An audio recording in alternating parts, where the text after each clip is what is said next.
Hey, this is Henry, and this is a video meant to teach you how to use this skill spreadsheet that I made. So basically the purpose of this spreadsheet is to simplify and automate a lot of the more complicated and tedious parts of calculating your skill ranks. So basically what we're doing here is that I'm just going to make a character really quickly, a sample character, and with that, you are all going to see just how well the spreadsheet works. So let's just make a character really quickly here, and I think what I want my character to be for this is going to be Druid. So what we're going to do is we're going to start here, and let's say he's level 4. So level 4 Druid, put in a 4 right here, and you put the name of the class right here, capitalized, being Druid.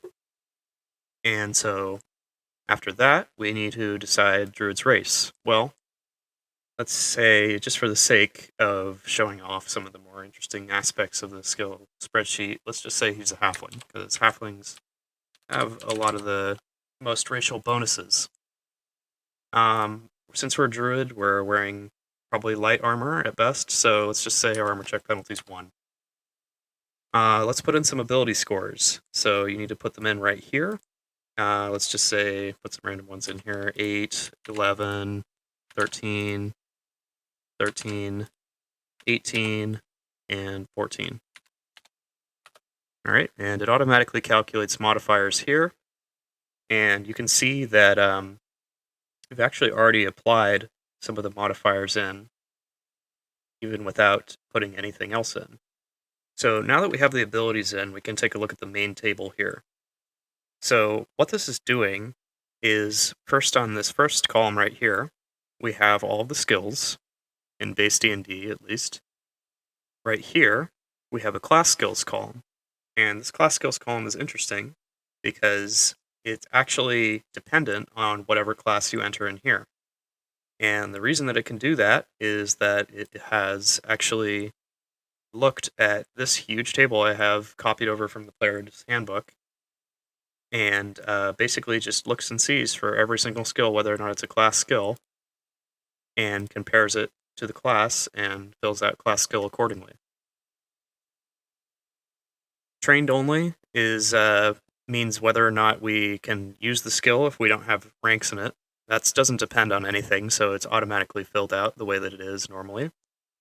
Key ability is just for reference, just so you know which ability modifier is applying to the skill.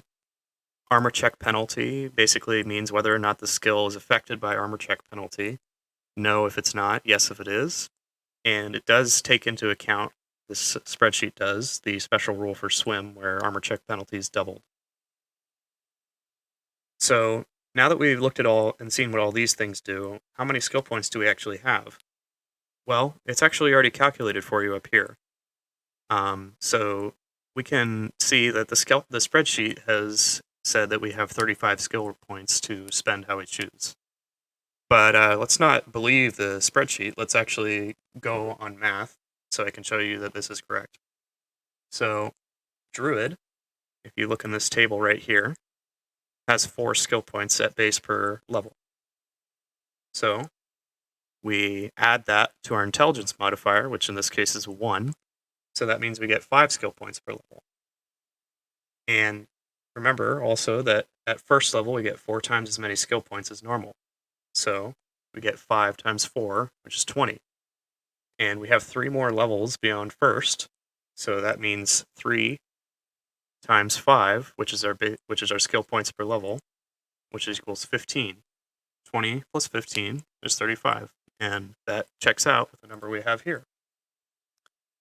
And this number right here is just a product of a very simple formula that just tells you how many points you have left. So the way you enter in how many points you have is in the points column right here. So for cross-class skills, every 2 points equals 1 rank, and for class skills, every 1 point equals 1 rank, as it should be. So let's just assign some skill points here. Since we're 4th level, the most that we can assign to any skill, the class skill, any skill, is 7 points. But the most ranks that we can have is 3 in a cross-class skill. So let's put in some normal skills that you might see for a druid. Druids probably are going to have handle animal. That is a class skill, so let's put in the max we can do there. We're probably going to have knowledge nature as well.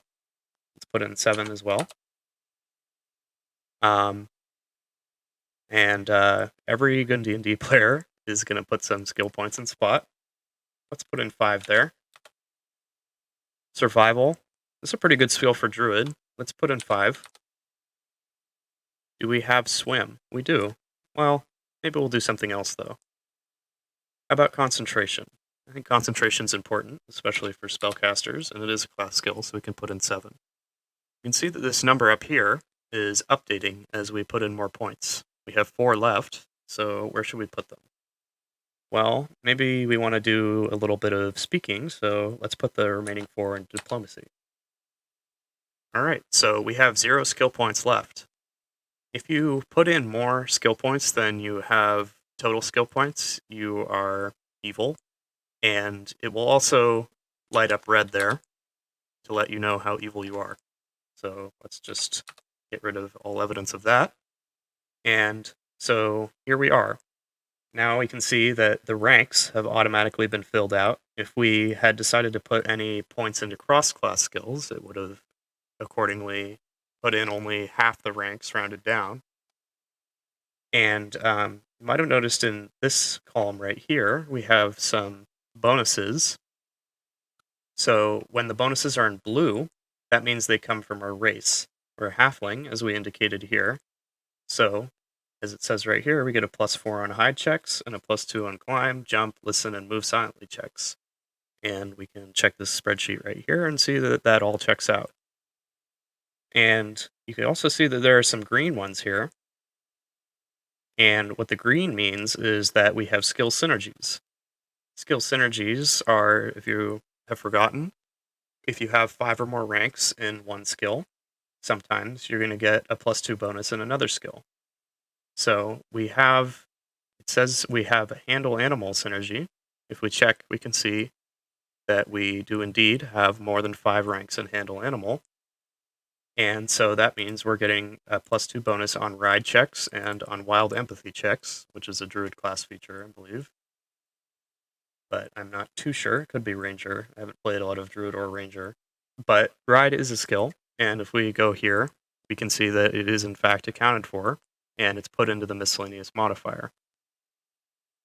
Now, some of these synergies don't give you a straight up +2 to all checks on the skill. For example, if you had 5 or more ranks in bluff, you get a +2 to disguise checks, but only for disguise checks to act in character. And if that is the case, then it's not going to add a 2 there. It's just going to turn the cell green to let you know, hey, we have some checks in the skill that are +2, but some that aren't.